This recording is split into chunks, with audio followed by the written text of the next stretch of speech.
Detectives ఎంక్వైరీని బట్టి ఓ విషయం అర్థమవుతోంది. అర్జున్ ఇంట్లో రక్తపు మరకలున్న బట్టలు దొరికాయి. ఆ బ్లడ్ ఎవరిదో తేలితే ఈ కేసులో పురోగతి కనిపించినట్లే. మరి నయేషాను చేసిన డిటెక్టివ్స్ ఏం తెలుసుకున్నారు? ఇంతకీ సోనమ్ను ఎవరు చంపారు?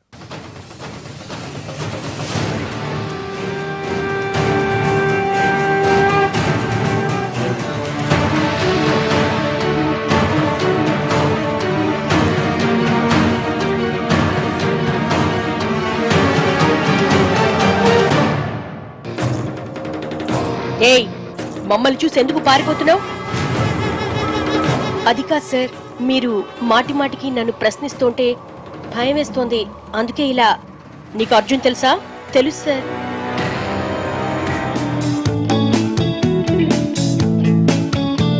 నేను సిటీకి వచ్చినప్పుడు స్పాల ఓనర్లకు నన్ను పరిచయం చేసింది అతనే.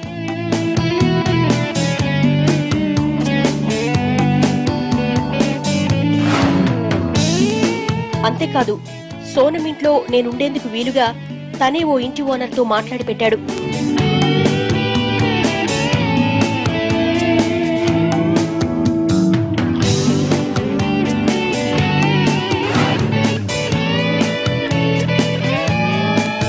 మరి నెల రోజులకే ఆ ఇల్లు ఎందుకు ఖాళీ చేశావు?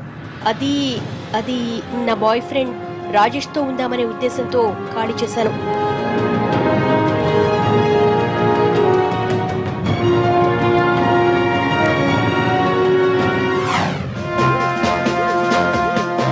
అర్జున్ను పట్టుకుంటేనే కేసు మిస్టరీ వీడుతుందనుకున్న డిటెక్టివ్స్ అతని మొబైల్ ను ట్రాక్ చేశారు.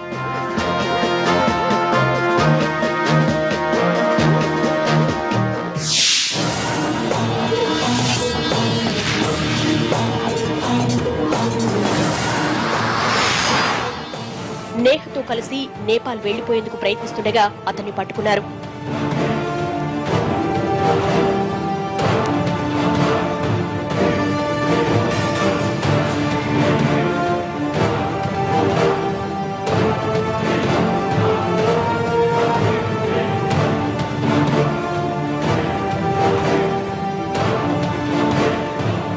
చెప్పరా, చెప్పు, ఎందుకు సోనమును చంపేశావు? చూస్తావేంట్రా, చెప్పు. ఇవాళ అయిపోయావు నా చేతులు, రాస్కెల్. తప్పించుకునే ఛాన్సే లేకుండా బుక్ అయిపోయా అనుకున్న అర్జున్ అసలేం జరిగిందో బయట పెట్టాడు. ఏడాది కిందట సిటీకి వచ్చిన సోనం నన్ను కలిసింది.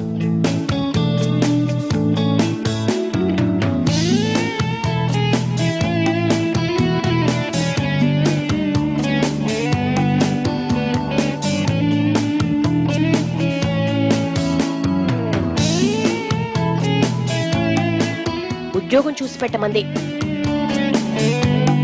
ఆమెకు స్పాలో జాబ్ ఇప్పించాను.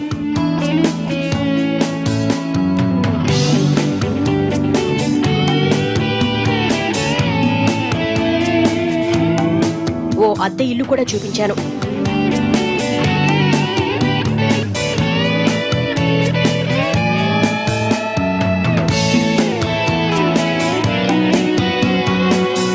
తనకు సాయం చేశానన్న ఉద్దేశంతో సోనం నాతో ఫ్రెండ్లీగా ఉండడం మొదలుపెట్టింది.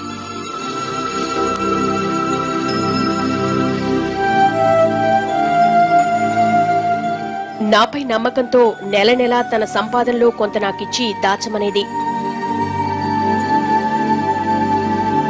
అలా 10 నెలల్లో 4 లక్షల దాకా నా దగ్గర దాచుకుంది.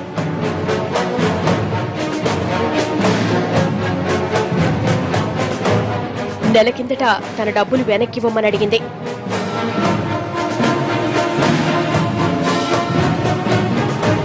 డబ్బులు తిరిగివ్వడం ఇష్టం లేకే ఆమెను చంపేశావు కదూ? డబ్బులివ్వడం ఇష్టం లేని మాట నిజమే, అందుకోసం పెళ్లి డ్రామా ఆడాను.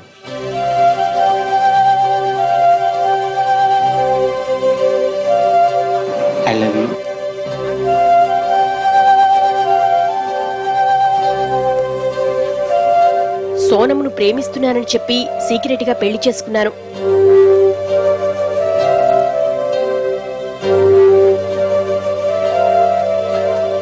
మా పెళ్లి తర్వాత కూడా నేహ నాతో కలిసి ఉండడం సోనంకు నచ్చలేదు.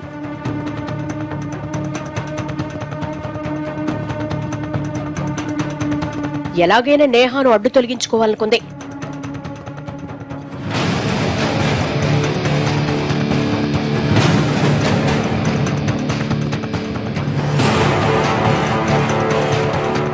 మా పెళ్లి ఫోటోల్ని సీక్రెట్ గా నేహా వాట్సాప్ కు పంపింది.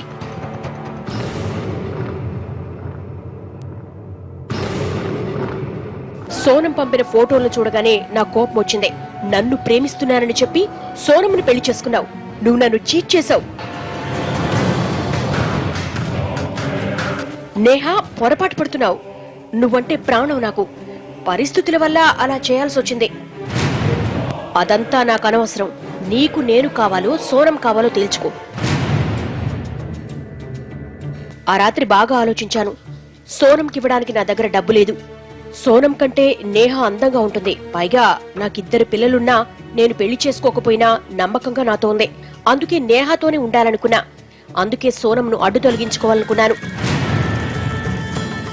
ఇదే విషయాన్ని నేహాకు చెప్పాను. సవతిపోరు వద్దనుకున్న తను సరే అందే.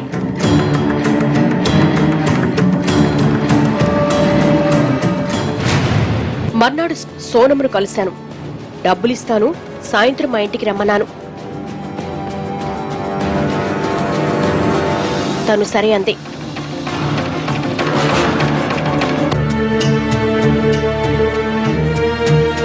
సోనం ఇంటికి రాగానే నేహా మాటల్లో పెట్టింది.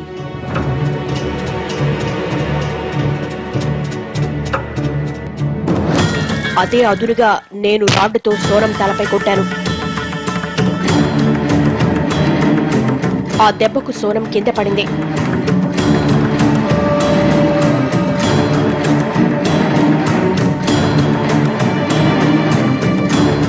వెంటనే ఆమె పీక పిసికి కత్తితో మెడ కోసేశాను.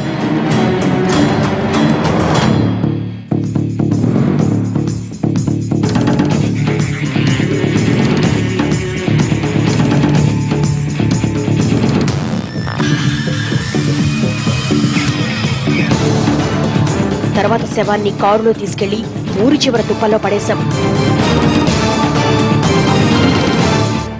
రాస్కెల్, డబ్బు కోసం ఇంత పని చేస్తావా?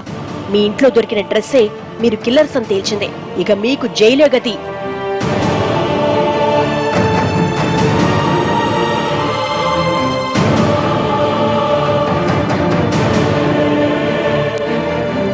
మనం ముందే అనుకున్నాం, జీవితం ఎప్పుడు ఎలాంటి మలుపులు తిరుగుతుందో ఊహించలేమని.